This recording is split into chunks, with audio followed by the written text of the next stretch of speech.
Hello दोस्तों, नमस्ते भाई। धर्मपाल, निहाल, भूवी, आयुष, उदित, उमंग, कैसे हैं आप? तो कल मैंने आपको परसेंटेज ब्रेक मेथड समझा दिया था, पूरा हो गया। और हमने एग्जाम बेस्ड क्वेश्चंस शुरू किए थे, कैसे पानी कर देना है। और कल मैंने आपको कंसेप्ट भी समझा दिया था। तो आज की क्लास में मेरे प्यारे भाई हम ये एग्जाम बेस्ड सवालों को पूरा करेंगे। ठीक है जी। तो ध्यान से समझने की कोशिश करेगा आप लोग, इस सवाल को कैसे करेंगे, प्यार से समझने की कोशिश करेगा सभी बच्चों। ठीक है ना। एग्जाम बेस्ड सवाल। मैंने आपको बताया कि परसेंटेज में डिफरेंस बराबर मार्क्स में डिफरेंस। बहुत तेज बारिश हो रही है भाई, यहां दिल्ली में बहुत तेज बारिश हो रही है। आपके यहां भी बारिश हो रही है क्या? यहां तो दिल्ली में बहुत तेज बारिश हो रही है। ठीक है जी, शुरू करते हैं प्यारे भाई। एक स्टूडेंट है जो 20% मार्क्स लाता है और 40 मार्क्स से फेल हो जाता है। एक दूसरा स्टूडेंट है जो 32% मार्क्स लाता है और मिनिमम रिक्वायर्ड पासिंग मार्क्स से 47 नंबर ज्यादा आते हैं। तो आपसे पूछा है एग्जाम के मैक्सिमम मार्क्स क्या है, अधिकतम अंक क्या है। देखो, दो अलग अलग स्टूडेंट बोले हैं। एक स्टूडेंट के 20% नंबर आए हैं, दूसरे स्टूडेंट के 32% नंबर आए हैं। पहला स्टूडेंट ऐसा है जो 40 नंबर से फेल हो जाता है, यानी कि बॉर्डर लाइन से 40 नंबर कम है। एक दूसरा स्टूडेंट है जो बॉर्डर लाइन से 47 नंबर ज्यादा है, पासिंग मार्क्स से उसके 47 नंबर ज्यादा आए हैं पासिंग मार्क्स से। आप बोलोगे हाँ जी सर, बिल्कुल सही। तो बताइए परसेंटेज में कितना। कंसेप्ट सिंपल सा है कि परसेंटेज में डिफरेंस बराबर मार्क्स में डिफरेंस। भाई इसके 20% मार्क्स आए, दूसरे के 32% आए, तो दोनों के मार्क्स में कितने का डिफरेंस है? 12% का। 20 और 32 में 12% का डिफरेंस है, 12% का। आप बोलोगे हाँ जी सर। ये स्टूडेंट है जो बॉर्डर लाइन से 40 नंबर कम लाया है, 47 नंबर ज्यादा है, तो दोनों के मार्क्स में कितने का डिफरेंस है? 47 और 40 ऐड हो जाएगा, 87 मार्क्स का डिफरेंस है, 87 का। आप बोलोगे हाँ जी सर, बिल्कुल सही।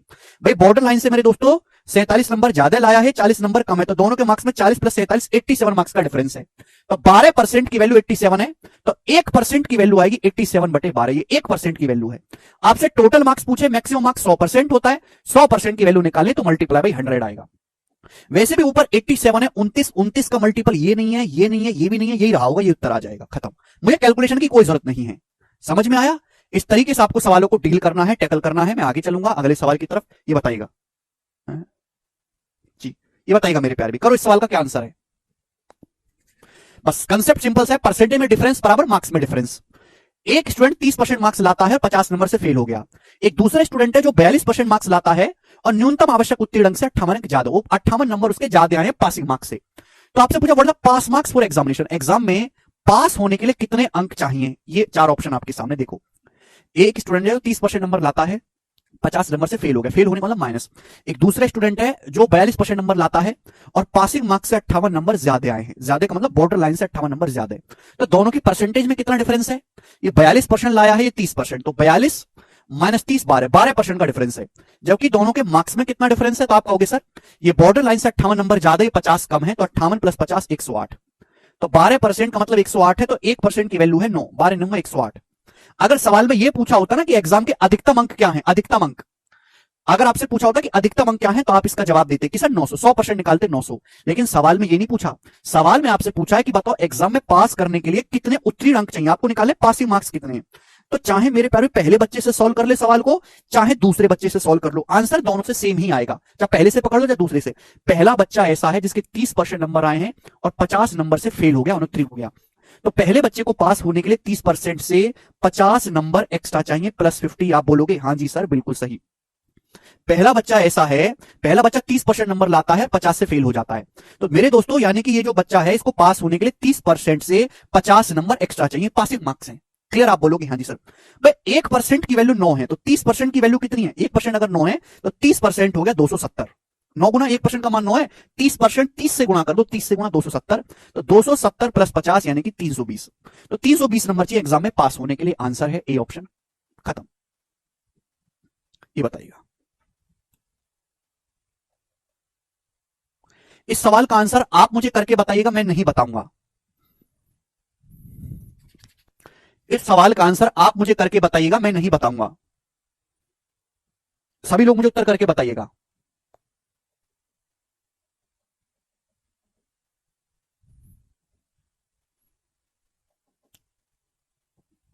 सवाल बिल्कुल ऐसा ही है, बस यहां पे लैंग्वेज को थोड़ा सा चेंज किया गया है, डाटा चेंज है बस, कंसेप्ट सेम है।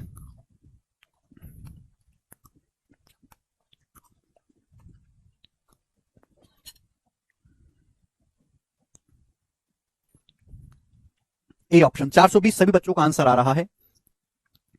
जिनका नहीं आ रहा उनके साथ समस्या है। अगला क्वेश्चन या फिर अगला टाइप हम इसे कह सकते हैं मेरे प्यारे भाई, ये बताइएगा, ठीक है ना। एक एक लैंग्वेज पे एक सवाल हम ले रहे हैं, बताओ। 48% of the total marks is required to pass an examination.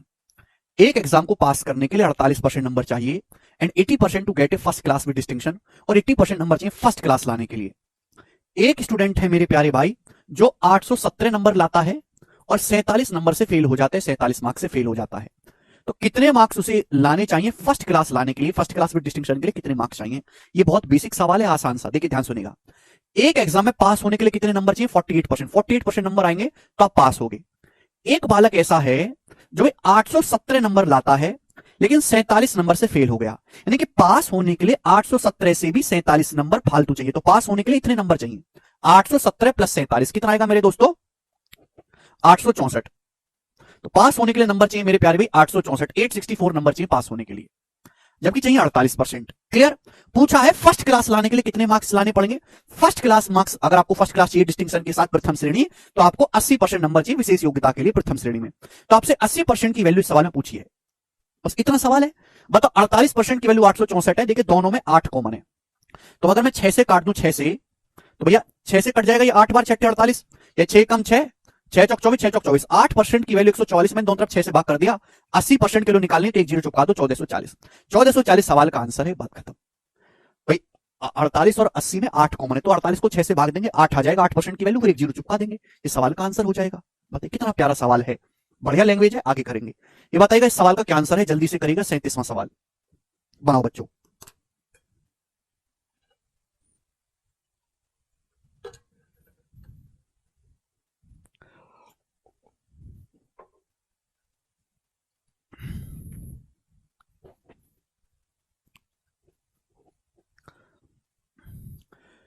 A student gets 66 marks more in French than what she got in German. एक छात्रा को जर्मन की तुलना में फ्रेंच में 66 नंबर ज्यादा मिलते हैं। Her German marks are 28% of the sum of her French and German marks. उसके जो जर्मन के जो मार्क्स हैं वो फ्रेंच और जर्मन के मार्क्स के सम का 28% है। तो आपसे पूछे फ्रेंच मार्क्स, तो भैया ये है फ्रेंच और मेरे दोस्तों ये है जर्मन। फ्रेंच और मेरे प्यारे भी जर्मन, और आपको इस सवाल को सोल्व करने के लिए फ्रेंच और जर्मन के मार्क्स का रेशियो निकालना है। आप बोलोगे हाँ जी सर बिल्कुल सही, हम निकालेंगे, प्यार से सुनिएगा। एक छात्र को जर्मन की तुलना में फ्रेंच में 66 नंबर ज्यादा मिले। बोला उसके जर्मन के जो अंक हैं वो फ्रेंच और जर्मन अंकों के योग का 28% है। 28% की फ्रैक्शन वैल्यू है 7/25। भाई इस सवाल की लैंग्वेज ही समझना है, बस केवल लैंग्वेज जिसको समझ में आ गई वो ही सवाल कर पाएगा सवाल। जर्मन के जो मार्क्स वो फ्रेंच और जर्मन के मार्क्स के योग का 28% है, यानी कि अगर फ्रेंच प्लस जर्मन में मिलाकर टोटल अगर 25 नंबर आए हैं तो उसके जर्मन में 7 नंबर आए हैं। ये मतलब है भाई अगर फ्रेंच और जर्मन में मिलाकर 25 नंबर आए हैं तो उसके जर्मन में 7 नंबर आए, तो फ्रेंच में कितने होंगे? फिर दोनों में मिलाकर 25 आए, तो 25 में से 7 घटाएंगे 18। ये फ्रेंच और जर्मन के मार्क्स का रेशियो है, ये हो गया रेशियो। क्लियर बात समझ में आई?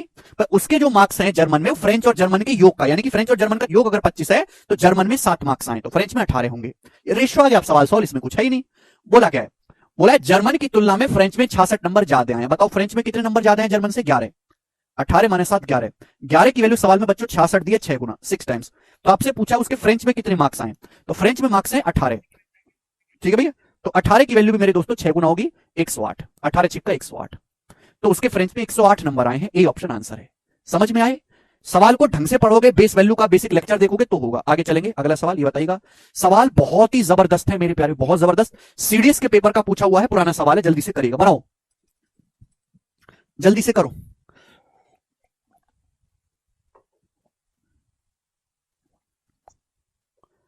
कंसेप्ट सेम है, परसेंटेज में डिफरेंस बराबर मार्क्स में डिफरेंस। एक स्टूडेंट एक एग्जाम में X% नंबर लाता है और ए मार्क्स से फेल हो जाता है। फेल होने का मतलब बॉर्डर लाइन से ए नंबर कम आए हैं उसके। एक दूसरा स्टूडेंट है जो Y% मार्क्स लाता है और उसे न्यूनतम आवश्यक उत्तीर्ण अंक से बी अंक अधिक मिले, यानी कि जितने नंबर पास होने के लिए चाहिए थे उससे बी नंबर ज्यादा आए हैं। तो आपसे पूछा परीक्षा के लिए अधिकतम अंक क्या है, मैक्सिमम मार्क्स क्या है? एक बात बताओ, कोई बालक X% लाके फेल हो रहा है, Y% लाके पास हो रहा है, यानी कि Y% ज्यादा होगा X% से। आप बोलोगे हाँ जी सर बिल्कुल सही, कोई प्रॉब्लम नहीं। तो आप बताओ दो अलग अलग स्टूडेंट है, दोनों की परसेंटेज में कितना डिफरेंस है? ये X% नंबर ला रहा है, Y% ला रहा है, तो परसेंटेज में डिफरेंस है Y - X का। y माइनस एक्स का, क्योंकि दूसरा स्टूडेंट पास है, पहला वाला स्टूडेंट फेल है। y परसेंट में से x% घटाएंगे, ये आएगा। ये डिफरेंस है मेरे दोस्तों परसेंटेज में। मार्क्स में कितना डिफरेंस है एक्चुअल मार्क्स में? भाई एक स्टूडेंट जो है वो a नंबर से फेल हो गया पहला, दूसरा स्टूडेंट पासिंग मार्क्स से b नंबर ज्यादा लाया है, तो दोनों के मार्क्स में कितने का डिफरेंस है? जवाब दीजिएगा दोनों को मार्क्स में। तो आप कहोगे सर b में से -a को घटाएंगे, b में से -a को घटाएंगे तो b प्लस a। ये डिफरेंस है दोनों के नंबर में। मैंने कल ही कंसेप्ट समझा दिया था, b में से -a को जब घटाएंगे तो b प्लस a हो जाएगा। क्लियर है? तो y माइनस x% की वैल्यू ये है, तो 1% की वैल्यू क्या आएगी? 1% की वैल्यू आएगी बटे y माइनस x। 1% की वैल्यू निकाले तो y माइनस x से भाग कर देंगे, 1% की वैल्यू है। आपसे एग्जाम में अधिकतम अंक पूछे तो 100% की वैल्यू पूछी है, तो 100% की वैल्यू निकालें तो 100 से गुणा कर देंगे 100। तो 100 b plus a upon y minus x, 100 b plus a upon y minus x, इसी आंसर है। मुझे लगता है कर लोगे मेरे दोस्तों। आसान सवाल था, ऑप्शन से भी चेक करके कर सकते हैं, ये बताइएगा। यस, वेरी वेरी इंपॉर्टेंट सवाल, 2 क्वेश्चन कराऊंगा, बनाइए जल्दी से। नहीं रवि, बड़ी संख्या में से छोटी संख्या हटाएंगे ना, x% कम है y% ज्यादा, x% लाके फेल हो रहे हो, y% में पास हो रहे हो। जी बताइएगा, इसको करो।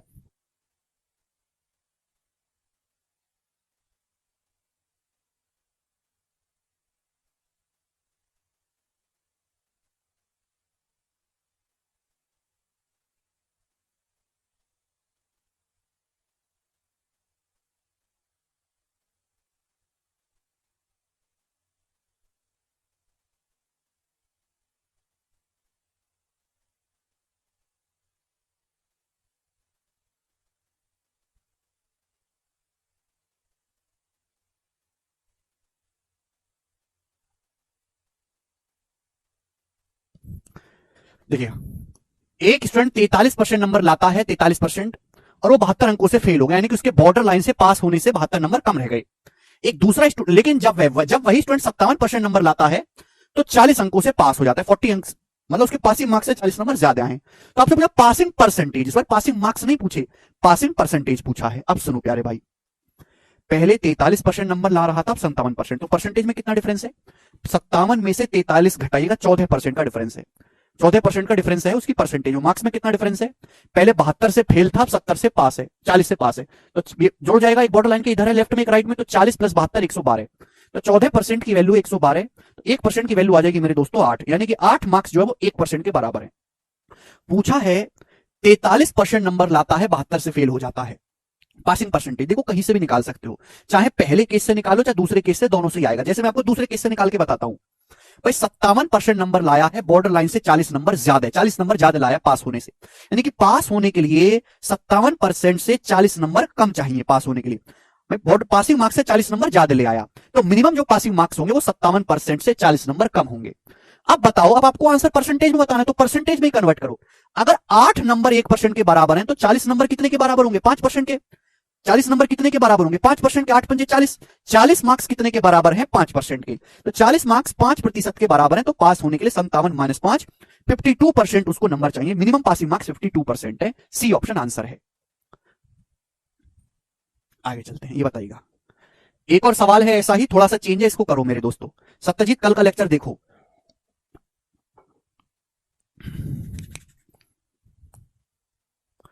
कल का लेक्चर देख के आइए। आपको ऐसा नहीं कि पहले पासिंग मार्क्स निकालो, है टोटल मार्क्स निकालो, फिर पासिंग परसेंटेज, डायरेक्ट हिट करो जो चीज पूछी गई है। बोला है एक स्टूडेंट 28% अंक लाता है, वह 58 अंकों से फेल हो जाता है, यानी कि उसके बॉर्डर लाइन से 58 नंबर कम आए हैं। लेकिन जब वह 41% नंबर लाता है, 41% नंबर लाता है, तो 6 अंकों के साथ सफल होता है, 6 अंकों से फेल होता है। जब वो 41% मार्क्स लाता है, पहले 28% नंबर लाता है तो 58 नंबर से फेल है, 41% नंबर लाता है तो 6 अंकों से फेल है। आपसे पूछा पासिंग मार्क्स बताओ, देखिएगा बच्चों दोनों ही केस में फेल हो रहा है। पहले केस में बॉर्डर लाइन से 58 नंबर कम, 58 नंबर से फेल हो रहा है। जब 41% नंबर लाता है तो 6 नंबर से फेल हो रहा है मेरे प्यारे भी। ये बॉर्डर लाइन के सेम ही साइड है, इधर उधर नहीं है। तो आप बताओ उसकी परसेंटेज में कितना डिफरेंस है? पहले 28% नंबर लाया था, अब 41% नंबर लाया है, तो परसेंटेज में डिफरेंस है 13 का। 41 में से 28 माइनस करेंगे 13% का। जबकि मार्क्स में कितने का डिफरेंस है? जवाब दीजिएगा। मार्क्स में कितने का डिफरेंस है? पहले 58 नंबर से फेल हो रहा था, 6 नंबर से, तो मार्क्स में डिफरेंस है 52 का। तो 13% की वैल्यू 52 है। जुड़ेगा नहीं मेरे प्यारे भाई, घटेगा, ये एक ही तरफ है बॉर्डर लाइन के। तो 1% मतलब 4 नंबर के बराबर है। 4 मार्क्स 1% के बराबर है। टोटल मार्क्स पूछता 100%, 400 आ जाता, लेकिन सवाल पूछा प्राप्तांक परसेंटेज। ठीक है, तो आप किसी भी केस से निकाल सकते हैं, चाहे पहले केस से सॉल्व कर लो चाहे दूसरे केस से छाप के। मैं दूसरे केस से बताता हूं, इजी पड़ेगा भाई। 41% नंबर लाता है और 6 नंबर से फेल हो गया, तो पास होने के लिए सेकंड केस दिखा रहा हूं, 41% नंबर लाके भी 6 नंबर से फेल हो गया, तो पास होने के लिए 41 नंबर से 6 नंबर ज्यादा चाहिए, 6 नंबर ज्यादा चाहिए मिनिमम पास होने के लिए। अगर 4 नंबर 1% के बराबर है तो 6 नंबर किसके बराबर होंगे भाई? 4 का 1.5 गुना होता है 6, 4 का 1.5, डॉन का 1.5 से गुणा करेंगे, 4 का 1.5 गुना 6 होता है, यानी कि 6 नंबर 1.5% के बराबर है, तो 6 नंबर है 1.5%। तो पास होने के 41 प्लस 1.5 42% नंबर चाहिए, ए ऑप्शन आंसर हो जाएगा। क्लियर? आप बोलोगे हाँ जी सर क्लियर है, मुझे लगता है कि आप ऐसे सवाल कर पाओगे। ये बताइएगा बच्चों इस सवाल का क्या आंसर है।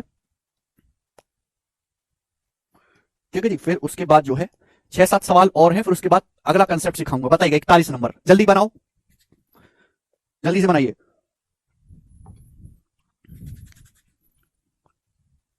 सर ये क्वेश्चन रेलवे में आया था ग्रुप डी में। विकास ये क्वेश्चन रेलवे में नहीं भाई, हर एक एग्जाम में आया है, ये one of the most important सवाल है जो हर एग्जाम में आता है, हर एग्जाम में। बनाइए। 4 को 6 बनाने के लिए 1.5 से गुणा करनी पड़ती है प्राची। 4 नंबर अगर 1% है तो 6 नंबर कितने परसेंट? 1.5%। जी सवाल बहुत बेहतरीन है। देखो यहाँ पे सवाल अलग सा लग रहा होगा। एक स्टूडेंट 25% नंबर लाता है, एक्स नंबर से फेल हो जाता है। 25% नंबर है, एक्स नंबर से फेल हो गया। अगर वह 55% अंक लाता है तो वाई अंक से पास होता है, वाई अंक से। एक्स से वाई का रेशियो 7-8 है, तो आपसे पूछा है उत्तीर्ण परसेंटेज क्या है, पासिंग परसेंटेज। देखो परसेंटेज में कितना डिफरेंस है, 25% और 55%। पहले 25% नंबर था, 55% नंबर है, तो परसेंटेज में डिफरेंस है 30% का। आप बोलोगे हाँ सर, जबकि वैल्यू में कितना डिफरेंस है भाई? पहले एक्स नंबर से फेल हो रहा था, वाई नंबर से पास हो रहा है, और ये एक्स से वाई का रेशियो है मेरे दोस्तों। पहले एक्स नंबर से फेल हो रहा था, वाई नंबर से पास हो रहा है, तो एक्स से वाई का रेशियो 7-8, तो वैल्यू में डिफरेंस है 15 यूनिट का। 7 और 8 15, एक्स की वैल्यू अगर 7 यूनिट है तो वाई का मान 8 यूनिट है, यानी कि 15 यूनिट। आप बोलोगे सर तो 15 यूनिट 30% के बराबर है, तो 1 यूनिट का मतलब बच्चों 2% आ गया। 15 दूनी 30, 1 यूनिट का मतलब 2%। ठीक है जी, आप बोलोगे हाँ जी सर। अगर 1 का मतलब 2% है तो एक्स निकालो चाहे वाई, 7 यूनिट का मतलब आ जाएगा 14%, 7 का मतलब आ जाएगा 14%। आप बोलोगे हाँ जी सर।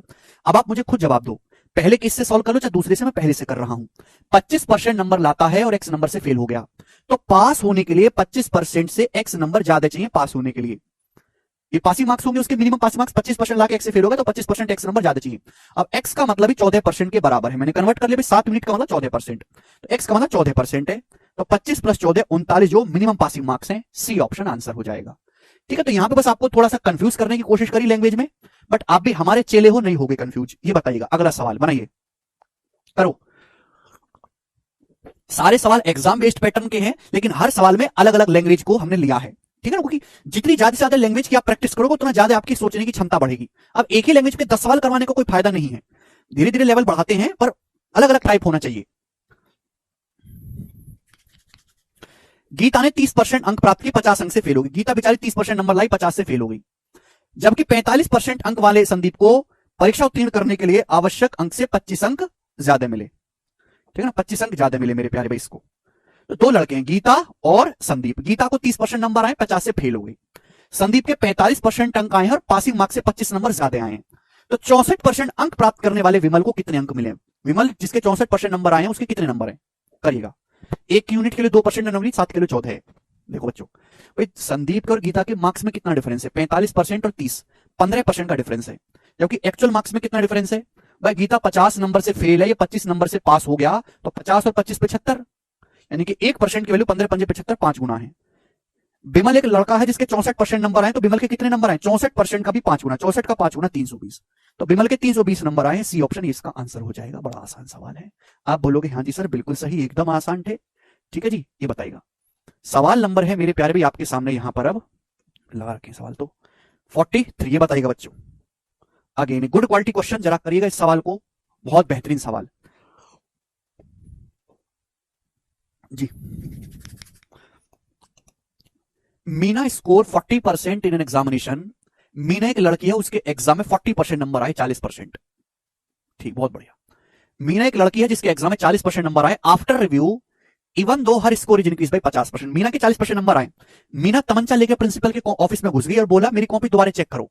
उसकी कॉपी को दोबारा से रिव्यू किया गया तो उसका स्कोर 50% बढ़ गया। यानी कि मीना के अभी कितने नंबर आए हैं बच्चों? 40%। तो कॉपी दोबारा चेक करवाई। अब 40% का 50% क्या होता है? 50% होता है आधा। 40% का भी 50% निकालेंगे, आधा तो 20% होता है। तो मीना ने कॉपी दोबारा चेक करवाई, तब इसका स्कोर 40 से 20% बढ़ के 60% हो गया। ऐसा नहीं करते कि 40 को 50% बढ़ाना है तो 40 पे 50 जोड़ दो 90, ऐसे नहीं होता। तो मीना का भी स्कोर हो गया 60%। क्लियर? आप बोलोगे हाँ जी सर। अब हमारी जो ये मीना है 35 नंबर से फेल हो गई, 35 नंबर से फेल हो गई। आप बोलोगे जी सर बड़ा जुल्म हुआ। इफ पोस्ट रिव्यू, अब इस बार वो जो है चाकू लेके घुस गई ऑफिस में और उसने अपनी कॉपी दोबारा से चेक कराई, मेरी कॉपी को दोबारा चेक करो भाई, मेरी कॉपी को दोबारा से रिव्यू करो। रिव्यू करवा रही अपनी कॉपी, तो अब उसका स्कोर 20% बढ़ गया। कितना बढ़ गया? 20%। भाई मीना का स्कोर कितना है? 60%। तो 60% का 20% क्या होता है? 20% होता है 1/5। 60% का 20% 1/5 12% होता है। यानी कि मीना का स्कोर अब 60% से 12% बढ़ के 72% हो गया। अब मीना का स्कोर 72% हो गया। और मेरे दोस्तों अब उसके पासिंग मार्क्स से 7 नंबर ज्यादा है। उसके कलेजे को ठंडक पड़ी क्योंकि अब उसके पासिंग मार्क्स से 7 नंबर ज्यादा आए हैं, 7 नंबर ज्यादा आए हैं। तो आपसे पूछा है कि एग्जाम में पास होने के लिए उसे कितने परसेंटेज चाहिए, एग्जाम में पास होने के लिए, बताइएगा। करो। देखो ये सवाल ऑप्शन से भी किया जा सकता है। एक बात बताओ, कोई आदमी 60% नंबर लाके फेल हो रहा है 35 नंबर से, और 72% जब आते हैं तो 72% ला रहा है तो पास हो जा रहा है। तो पासिंग परसेंटेज 60 और 72 के बीच में ही कहीं होगी।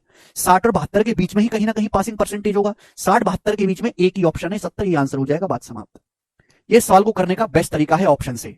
समझ में आया? कृपया सवाल को दोबारा से पढ़ें।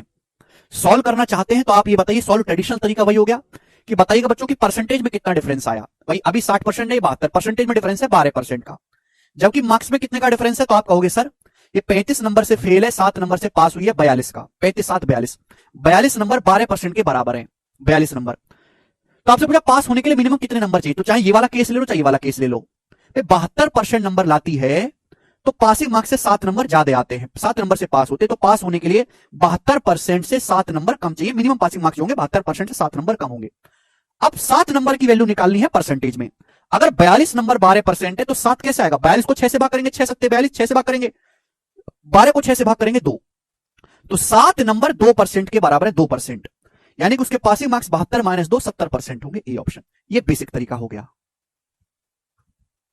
क्लियर? आप बोलोगे हाँ जी बहुत बढ़िया। एक और सवाल करेंगे मेरे प्यारे भी ऐसा, और ये लास्ट क्वेश्चन है प्यारे भाई, इसकी लैंग्वेज बहुत अच्छी है, ठीक है? ये बताइएगा जी इस क्वेश्चन का क्या आंसर है, बनाओ जल्दी बनाइए।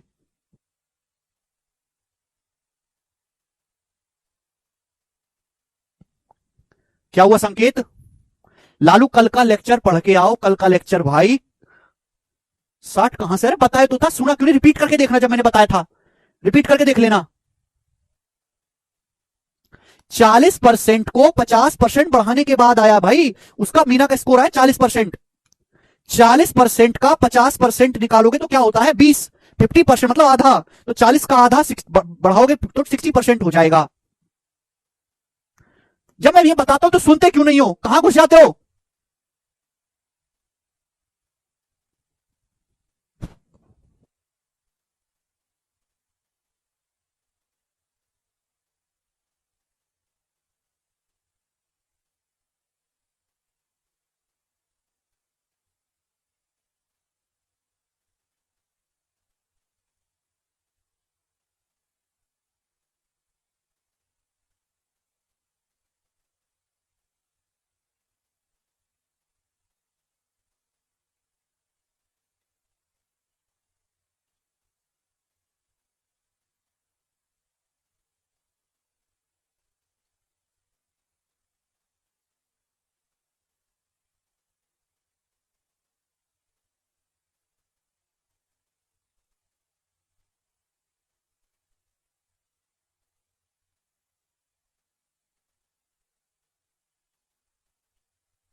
जब क्लास में बैठा करो ना तो कॉपी पेन साथ में लेके बैठा करो। मैं समझाता हूं चीज, आप ध्यान नहीं देते, वो चीज निकल जाती, फिर पूछते हो कैसे आया, जबकि मैंने वो चीज समझा दी है। बहुत सारे बच्चों के साथ समस्या है ये वाली कि वो कॉपी पेन लेके नहीं बैठते। आप बताओ कितने बच्चे ऐसे जो मेरे साथ कॉपी पेन लेके सॉल्यूशन कर रहे हैं मेरे साथ? कितने लड़के हैं ऐसे जो मेरे साथ कॉपी पेन लेके बैठे हैं और मेरे साथ सॉल्यूशन कर रहे हैं? कितने लड़के हैं? In the final exam, final exam में विष्णु का स्कोर 52% है, आशा का स्कोर 64% है। The marks obtained by Vishnu is 23 less and that by Asha is 34 more than the marks obtained by Ramesh. The marks obtained by Geeta who scored 84% is. This सवाल is very very conceptual, इसमें language का खेल है। Final exam में विष्णु के 52% number आए हैं और आशा के 64% नंबर आए हैं। अब एक लड़का है रमेश, एक लड़का है मेरे दोस्तों, नाम है उसका रमेश। सवाल में यह बोला गया कि विष्णु के जो मार्क्स हैं वो रमेश से 23 कम है। विष्णु के जो मार्क्स हैं वो रमेश से 23 कम है विष्णु के मार्क्स। आप बोलोगे हां जी सर बिल्कुल सही। और आशा के जो मार्क्स हैं, जितने मार्क्स रमेश लाया है, आशा के जो मार्क्स हैं, जो लड़की आशा है, जितने मार्क्स रमेश लाया है उससे 34 ज्यादा हैं, 34 ज्यादा। तो भाई इस सवाल में मैं क्या कर सकता हूं? केवल आपको जबरदस्ती का उलझा दिया गया है। सवाल में साफ साफ बोला गया कि विष्णु के जो मार्क्स है वो रमेश जो नंबर लाया उससे 23 कम है, क्योंकि आशा जो नंबर लाई है वो रमेश जितने नंबर लाया है उससे 34 ज्यादा। रमेश द्वारा प्राप्त अंकों से 34 नंबर ज्यादा है आशा के। तो यह विष्णु और आशा के मार्क्स में कितने का डिफरेंस है? भाई हम ये नहीं बता, इस जानकारी से हम क्या बता सकते हैं? क्या हम ये बता सकते हैं विष्णु के मार्क्स कितने हैं? नहीं। आशा के बता सकते हैं? नहीं। क्या इनका योग बता सकते हैं? नहीं। क्या बता सकते हैं? हम केवल ये चीज बता सकते हैं कि विष्णु और आशा के मार्क्स में कितने का अंतर है। रमेश से 34 नंबर ज्यादा लाइए, 23 नंबर कम लाया, तो 4 3 7 और मेरे दोस्तों 3 2 5 57 मार्क्स का डिफरेंस है दोनों विष्णु को और आशा के मार्क्स में। क्लियर है? आप बोलोगे हां जी सर। जबकि उनकी परसेंटेज में कितना डिफरेंस है? भाई विष्णु 52% लाया है, आशा 64%, तो परसेंटेज में डिफरेंस है 12। तो 12% की वैल्यू 57 है। क्लियर? आप बोलोगे हां जी सर बिल्कुल सही। आपसे पूछा गीता एक लड़की है बेचारी, इसके 84% नंबर लाए, उसके कितने अंक है? तो गीता के नंबर आए बच्चों 84%, तो 84% गीता के प्राप्त अंक कितने हैं? तो 12% की वैल्यू दी है, 84 की पूछे 7 गुना, 12 का 7 गुना है 84, ये भी 57 का 7 गुना होगा। 7 गुना करने का मतलब 350 प्लस 7 7 49 यानी कि 399। तो यानी कि गीता के ये हो गया सी ऑप्शन। 399 मार्क्स हैं, सॉरी इसके, हाँ गीता के। तो देखो सवाल ये वही था, बट लैंग्वेज को कंफ्यूज कर दिया। कितनी ब्यूटीफुल लैंग्वेज इस सवाल की है मेरे प्यारे भाई। मुझे लगता है कि अब आप ये सवाल कर लोगे, आगे चलेंगे, ठीक है ना। नेक्स्ट ही बताएगा मेरे प्यारे भाई। सवाल है 45, 2 क्वेश्चन कराऊंगा मैं अब, जिनको आपको रेशियो से करना होता है, परसेंटेज से नहीं। करिए बच्चों।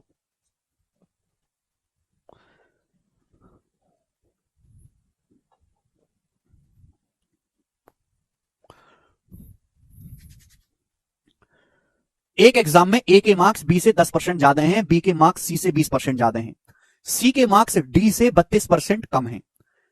ए के मार्क्स जो हैं वो 272 ज्यादा हैं सी से।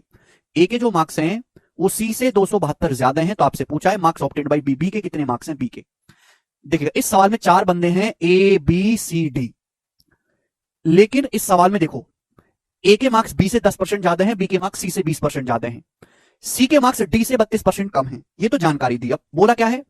ए को सी से 272 नंबर ज्यादा मिले हैं, आपसे पूछा बी के मार्क्स, यानी कि इस सवाल में ए बी और सी का ही यूज करना है, डी की तो कोई जरूरत ही नहीं है। समझ में आया? भाई ए और सी के मार्क्स का डिफरेंस दिया है, बी के मार्क्स पूछे तो डी की जरूरत कहीं नहीं। तो जो लाइन है केवल आपको कंफ्यूज करने के लिए दी है कि बच्चे इसमें उलझे रहे और अपना करियर खराब कर ले। अरे डी की कोई जरूरत ही नहीं है, केवल ए बी सी के मार्क्स से आपका सवाल सॉल्व हो जाएगा, बात समाप्त। डी की कोई जरूरत है ही नहीं, बस मुझे एबीसी के जो मार्क्स आए उनका रेशियो निकालना है। अब ए के मार्क्स आए बी से 10% ज्यादा, बी के मार्क्स आए सी से 20% ज्यादा, तो ए का बेस है बी का बेस है सी। तो शुरुआत करते हैं सी से। माना सी के 100 नंबर है, 100, तो बी के क्या है 20% ज्यादा है, बी के 20% ज्यादा है 120, तो बी के 20% ज्यादा है सी से, बी के है 120। अब ए के जो मार्क्स है बी से 10% ज्यादा है, तो ए के जो मार्क्स है बी से 10% ज्यादा, बी के मार्क्स है 120, 120 का 10% कितना होता है 12, तो 120 से 12 ज्यादा करेंगे तो 132 आएगा। 132 आप बोलोगे हाँ जी सर 132, तो 132 हो गए जी। क्लियर? आप बोलोगे हाँ जी सर। तो ए के मार्क्स से 132, ये इन तीनों के मार्क्स का रेशियो आ गया, ये एबीसी तीनों के मार्क्स का रेशियो आ गया। चाहे तो आप इसको सिंप्लीफाई कर सकते हो, ना भी करोगे तो भी आपका आंसर आ जाएगा। करके बता दूं? अभी करके बताइए बच्चों। ये किससे कट रहा है मेरे दोस्तों? ये आपका कट रहा है 4 से।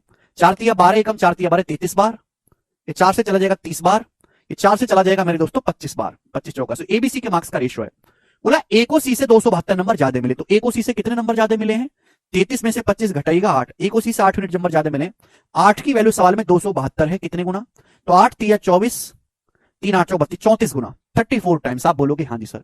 तो बी के किल कितने अंक है? बी के अंक है 30 यूनिट, तो 30 की वैल्यू है 34 गुना, 30 की वैल्यू भी 34 गुना करेंगे तो 34 दिया होता है 102 1020, तो बी के 1020 नंबर आए हैं। ये सवाल का आंसर है सी ऑप्शन। मुझे लगता है कि हर एक बालक को ये बात अच्छी तरीके से समझ में आई है। एक और सवाल लेंगे जी, ऐसा ही करेंगे 46 नंबर, लास्ट क्वेश्चन इस टाइप का। ये सवाल आया था 2020 के मेंस में, अब खुद ही देख लो आप कैसे कैसे सवाल बनते हैं, बनाइएगा जरा इस क्वेश्चन का आंसर फटाफट करके बताओ।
बताइए बच्चों, एक एग्जाम में बी के मार्क्स ए से 20% ज्यादा हैं, ए के जो मार्क्स हैं वो सी से 10% कम हैं, डी के जो मार्क्स हैं वो सी से 20% ज्यादा हैं।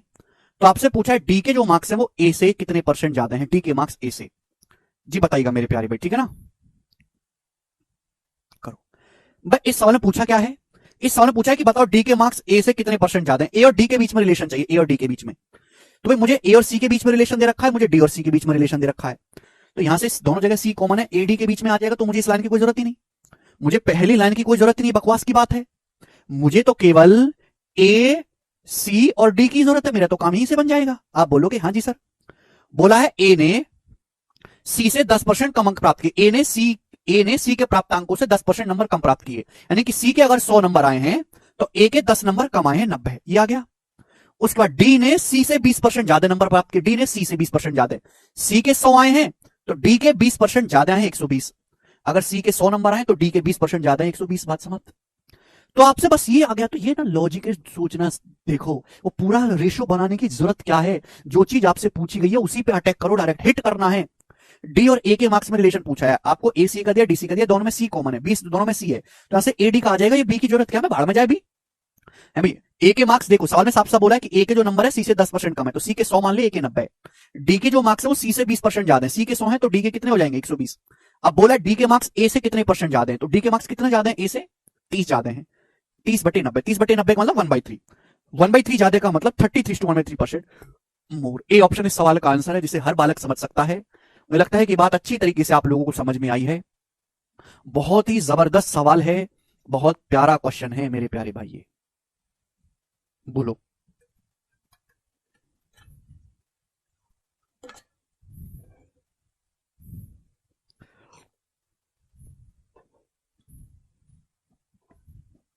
चलेगा। और इसी के साथ ये सारे टाइप आपके समाप्त होते हैं। अब आपके सामने अगला कंसेप्ट आएगा, और अगले कंसेप्ट को समझने के लिए थोड़ी कुर्सी की पेटी बांध के बैठिएगा। जब तक मैं पूरा ना समझा दूं और सारी बात अपनी ना कह दूं, तब तक अपने मुंह से कुछ नहीं बोलना। ये एक ऐसा कंसेप्ट है जो पूरे चैप्टर में लगेगा, पूरे चैप्टर में, पूरे अर्थमेटिक में लगेगा। इसको मैं कंपाउंड टेस्ट में लगाऊंगा, सिंपल इंटरेस्ट में लगाऊंगा, रेशियो में लगाऊंगा, प्रॉफिट लॉस में लगाऊंगा, डिस्काउंट में, मिक्सचर में, एलिगेशन में, स्पीड डिस्टेंस में, हर एक चैप्टर में। कंसेप्ट का नाम है डेविएशन, और डेविएशन को बहुत बारीकी से समझना बहुत जरूरी है, ठीक है भैया। और ये मतलब ये तरीका पहले से ही था, पर मैंने मार्केट में इस तरीके को सिंप्लीफाइड किया है, ठीक है ना। इस कंसेप्ट को मैंने सिंप्लीफाई किया है, खुद के मेरे तरीके हैं, और इससे बड़े बड़े सवाल बहुत कम समय में किए जा सकते हैं। जब तक मैं पूरी बात न कहूं तब तक अपने मुंह से कुछ मत बोल देना, मुझे समझाते रहना। डेविएशन कहां लगता है, क्यों लगता है, कैसे लगता है, तीनों बातें समझाऊंगा, रटना नहीं है कुछ भी, एग्जाम्पल से समझिएगा मेरे दोस्तों।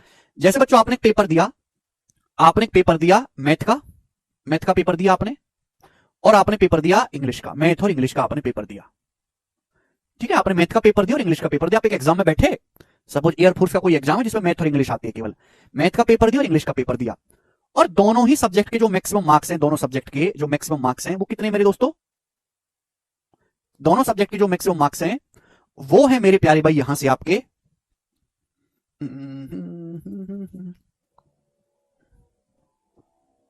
कितना कर लेते हैं, दोनों सब्जेक्ट के मैक्सिमम मार्क्स हैं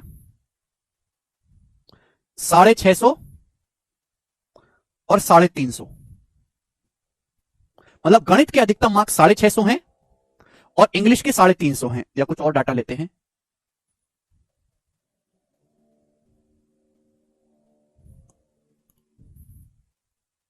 सात सौ अस्सी और इंग्लिश के हैं बच्चों 420। ये मार्क्स हैं। आपने एक पेपर दिया जिसमें गणित के अधिकतम अंक है 780 और गणित के हैं मेरे प्यारे भाई, इंग्लिश के हैं 420। आप बोलोगे हां जी सर बिल्कुल सही। अब गणित में आपके नंबर आए हैं 62%। गणित में आपके 62% नंबर आए। 62% गणित में आपके कितने नंबर आए हैं बच्चों? 62%। बच्चों इंग्लिश में कितने नंबर आए हैं आपके? इंग्लिश में नंबर आए हैं आपके 65%। इंग्लिश में कितने नंबर आए हैं? 65%। 65% नंबर आए हैं आपके इंग्लिश में। क्लियर? आप बोलोगे हां जी सर। तो मैं ये जानना चाहता हूं कि आपको दोनों सब्जेक्ट में मिलाकर डाटा थोड़ा और इजी कर लेते हैं, समझाने में आसानी रहेगी। क्या कर लेते हैं?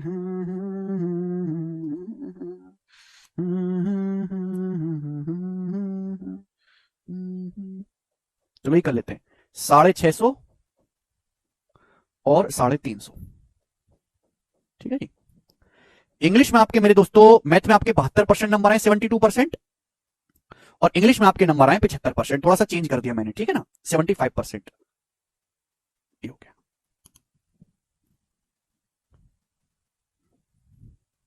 ठीक है जी। या फिर 80% कर लेते हैं। 80% नंबर आए इंग्लिश में।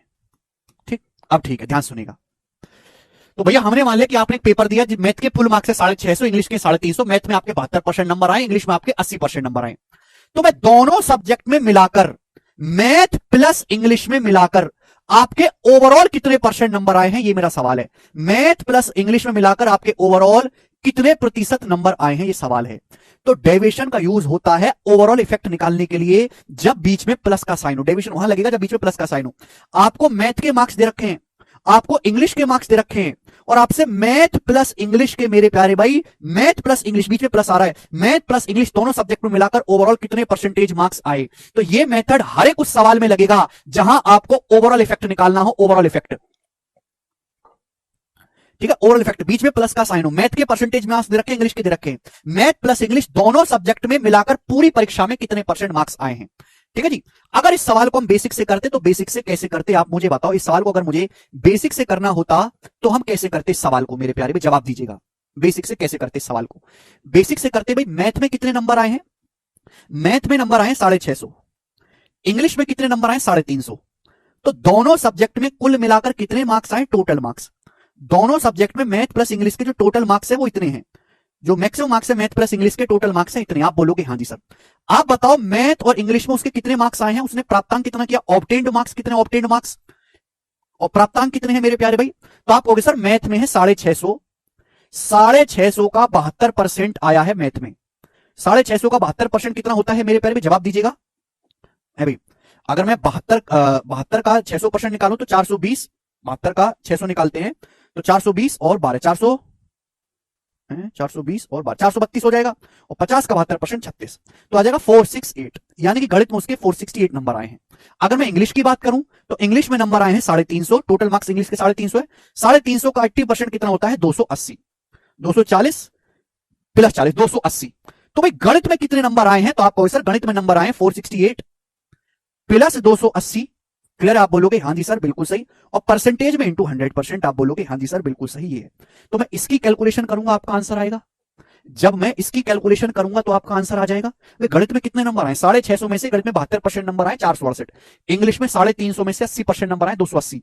तो टोटल मार्क्स था 650 प्लस 350, जिसमें से उसके नंबर आए 468 प्लस 280। गणित में 468 नंबर आए, इंग्लिश में 280। तो आउट ऑफ टोटल मार्क्स कितना हो रहा है? 1000। 650 प्लस 350 कितना हो? 1000।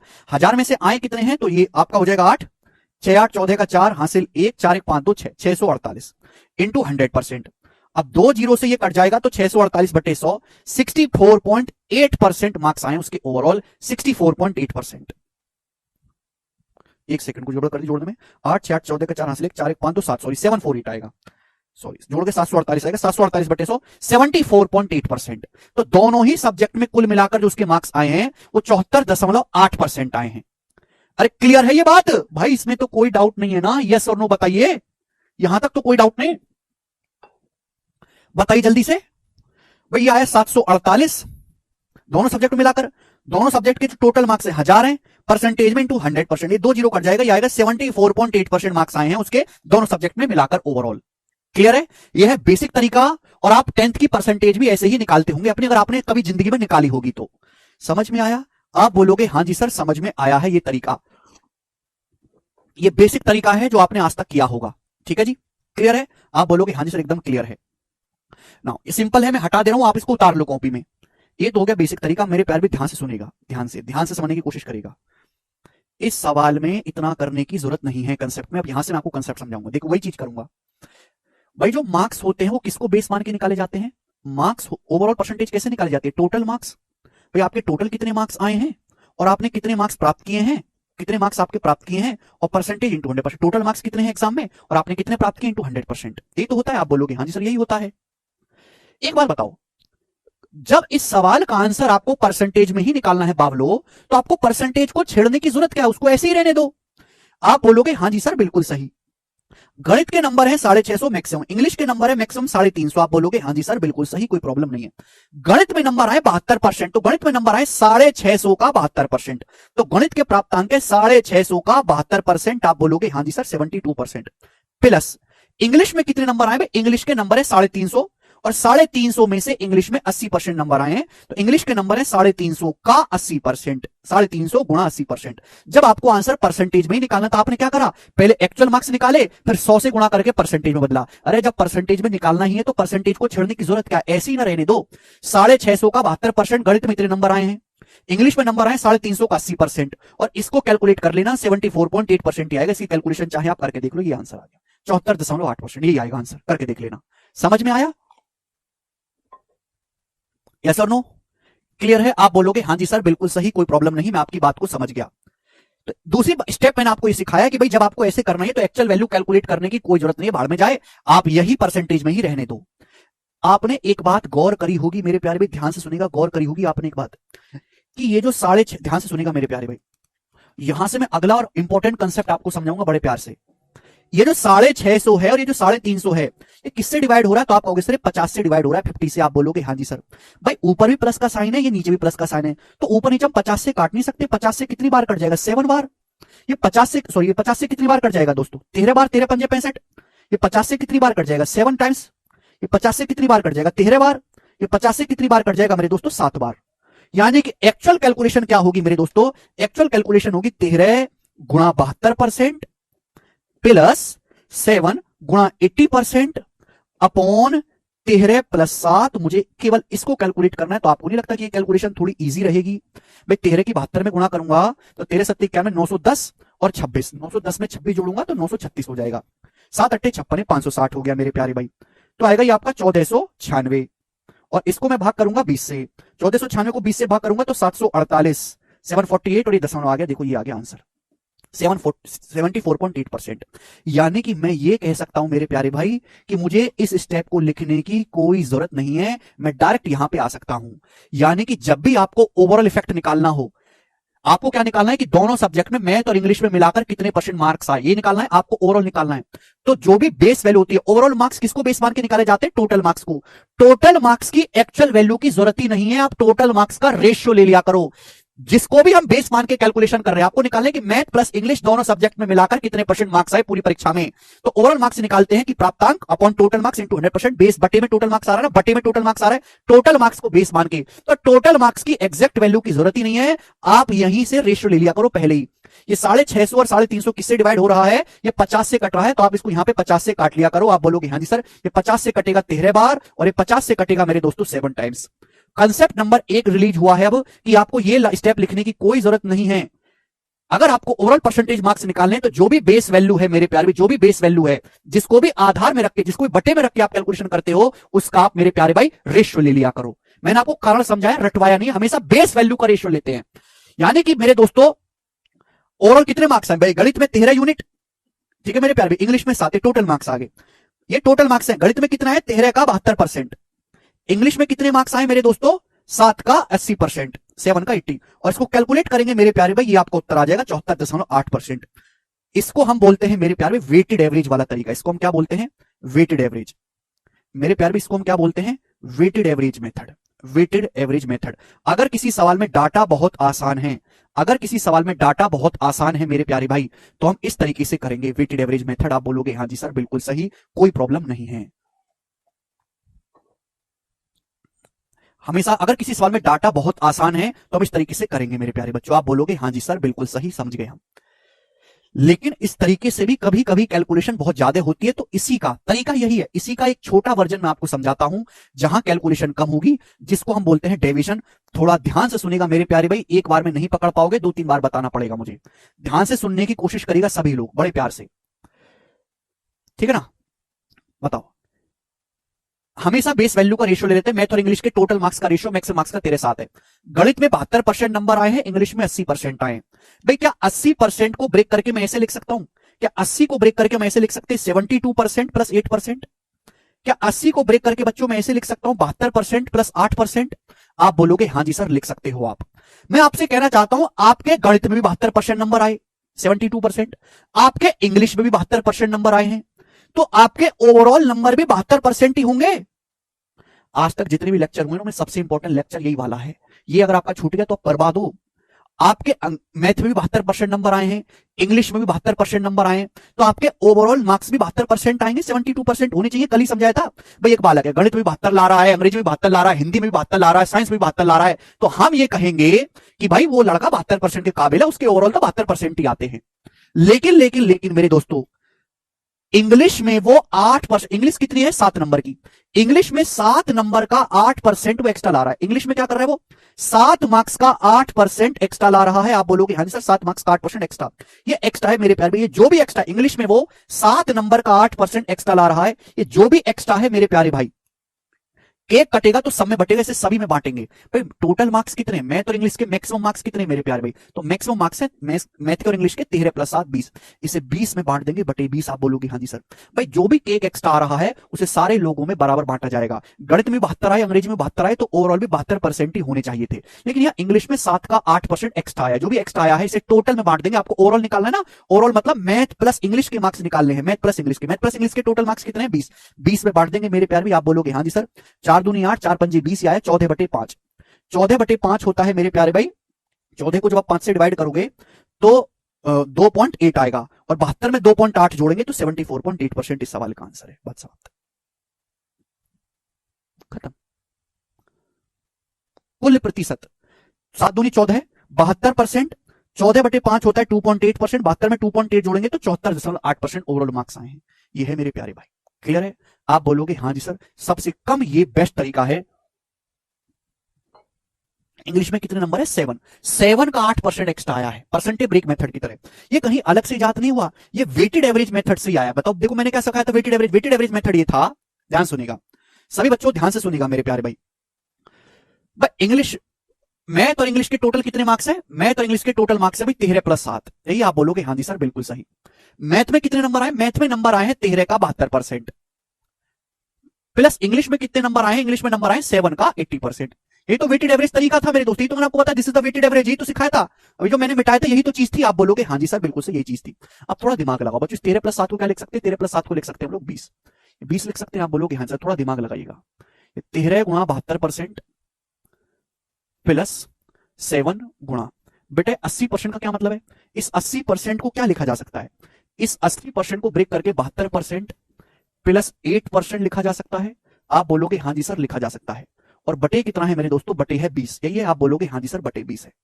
अब आप मुझे बताइएगा कि 13 का 72% और ये 7 का 72%, 13 का 72% प्लस 7 का 72%, तो 13 प्लस 7 20 का 72% हो गया, 20 का 72% हो गया। आप बोलोगे हाँ जी सर बिल्कुल सही। भाई 7 की गुणा करेंगे ना, 7 का 72%, 13 का 72%, तो 13 प्लस 7 20 का 72% हो गया। 7 की यहां गुणा करेंगे तो 7 का 8%, 7 का 8%। आप बोलोगे हाँ जी सर बिल्कुल सही। और ये आया जी बटे 20, यही आप बोलोगे हाँ जी सर कोई प्रॉब्लम नहीं है। भाई साहब 20 से अलग अलग भाग करो, इसको भी भाग करेंगे 20 से, इसको भी भाग करेंगे। जब इसको 20 से भाग देंगे तो 20 से 20 कट जाएगा, क्या बचेगा 20 से 20 कट जाएगा तो 72%, प्लस जब इसको 20 से भाग करेंगे तो क्या आएगा 7 गुणा 8% बटे 20 ही आएगा मेरे दोस्तों। आप बोलोगे हाँ सर यही आएगा। तो भाई साहब देखो यही चीज तो लिखी है, देखो भाई साहब यही चीज तो लिखी है। आप बोलोगे हाँ जी सर यही लिखी है। मतलब डेविएशन क्या है, वेटेड एवरेज का ही एक सिंप्लीफाइड वर्जन है। वेटेड एवरेज क्या है, ये डेविएशन वाला जो मेथड है, जो ट्रिक है, ये वेटेड एवरेज वाले मेथड का ही सिंप्लीफाइड वर्जन है। आप बोलोगे हाँ जी सर, इसी को सिंपल कर दिया सर आपने, इसी का सिंप्लीफाइड वर्जन है। मतलब ना आपको ये स्टेप लिखना पड़ा, ना ये स्टेप लिखना पड़ा, ना ये स्टेप लिखना पड़ा, डायरेक्ट इस स्टेप पे कूदने की छलांग को ही हम लोग डेविएशन कहते हैं। समझ में आया? अब बोलो, अगर आपको ये बात समझ में आई है तो कमेंट सेक्शन में सब लोग यस लिखेंगे अगर आपको समझ में आई है। सीधा यहां पे छलांग मारने की क्षमता ही आपकी डेविएशन मेथड कहलाती है।